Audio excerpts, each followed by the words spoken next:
I have been massively overthinking my content lately.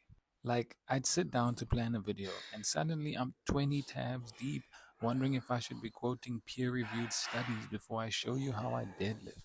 Now, don't get me wrong, I love the science, I love coaching, and I want to give you value, but I've been turning every video into a TED talk when sometimes all I need to do is hit record and train. And the truth is, some of the best fitness content out there is just someone showing up, training hard, and sharing their thought process, and teaching in the moment. That's what I enjoy watching, and I think that's what I should be doing more of. The perfect angles, deep scripts, science backed everything with clever edits, and no, those things have just been slowing me down. I found myself spending more time planning content than actually training or posting anything at all. So here's the new plan. I'm gonna keep it simple. I want you guys to get to know me as a trainer and as a lifter. So no scripts, no cinematic endings, no Batman lighting. Just me doing the work, and when a teaching moment pops up, I'll talk you through it. And what better way to start all of this than me preparing for an upcoming powerlifting competition? You get to see my training techniques. I'll ask you guys to drop some tips in the comment section, and at the end of it, we'll see if these things worked or not. In fact, let's just quickly talk about where I'm at right now. I'm currently sat at about 85 kilograms body weight, which is about 187 pounds. And my numbers so far: 130 kilos for the bench press, 165 kilograms for squats, and 190 kilograms on the conventional deadlift.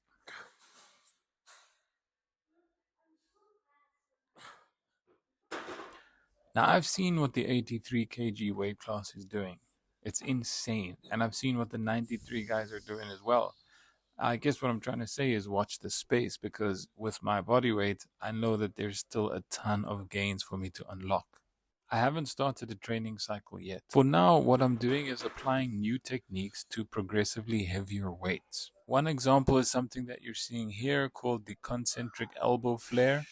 You come down with your elbows tucked, but on the way up, you slightly flare out your elbows, which is said to be a bit better for triceps activation and is actually quite safe for your shoulders. I've seen a few of the goats of powerlifting applying this technique, including John Hack and Colton Engelbrecht from South Africa. And so far, it feels great, just now starting to apply it to heavier weights. This rep right here, 115 kilograms, is the heaviest so far where I've applied this technique of elbow flare on the concentric. I did a video recently on this bench press variation called the chaos bench press. Watch closely for how it tests my stability. There's two things in this chaos variation that makes it so difficult.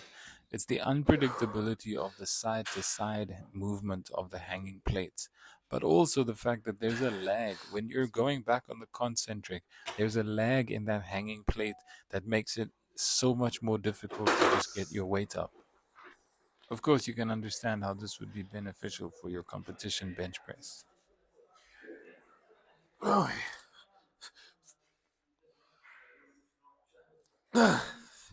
I did two of my favorite accessory variations, this Chaos bench press and also the Larson press. But when doing powerlifting or any strength training for that matter, you have to be very, very selective and careful about the accessory work that you do. I won't 100% eliminate the less effective accessory exercises, but I will emphasize them far less than the ones that are effective. So let me know what exercises you guys prefer to support the big three. All right, quick pause. Someone tell me what's going on with my triceps here. Anyways, for whatever compound it is, you can't go wrong with accessory exercises that replicate the movement of the compound. Similar mechanics, similar load, etc. For example, this incline dumbbell press, it has a bigger range of motion, making it a better hypertrophy exercise. But it also has a very similar movement pattern, which then has a good skill transfer back to the bench press. There's also benefit with this one on your deltoid, which, as you know, is very important to a competition bench. Now, of course, to get better at the bench press, you just need to bench press more. There are certain things that you can only learn by doing the exercise itself. But a good accessory exercise can train certain characteristics of the bench press without the stress on your central nervous system that compounds like the bench press always have. Now, I don't know if you caught that, but I was mumbling to myself that I'm doing 6 reps or failure in this set. Now, if you guys have never gone to failure in any of your workouts, this is something that's holding you back. You need to hit failure. You need to increase the intensity of your workouts if you're going to get stronger. So, for now at least, this is really what I want to push out to you guys. Simple, consistent, and effective, just like training should be.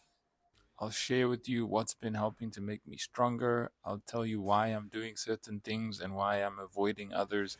And hopefully, you guys can get something out of it, which would help you in your journey as well. So, if that sounds good to you guys and you're new to the channel, then do subscribe.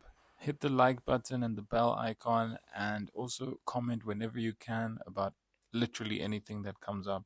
I'll do my best to respond to as many as I can, and I will definitely see you guys in the next one.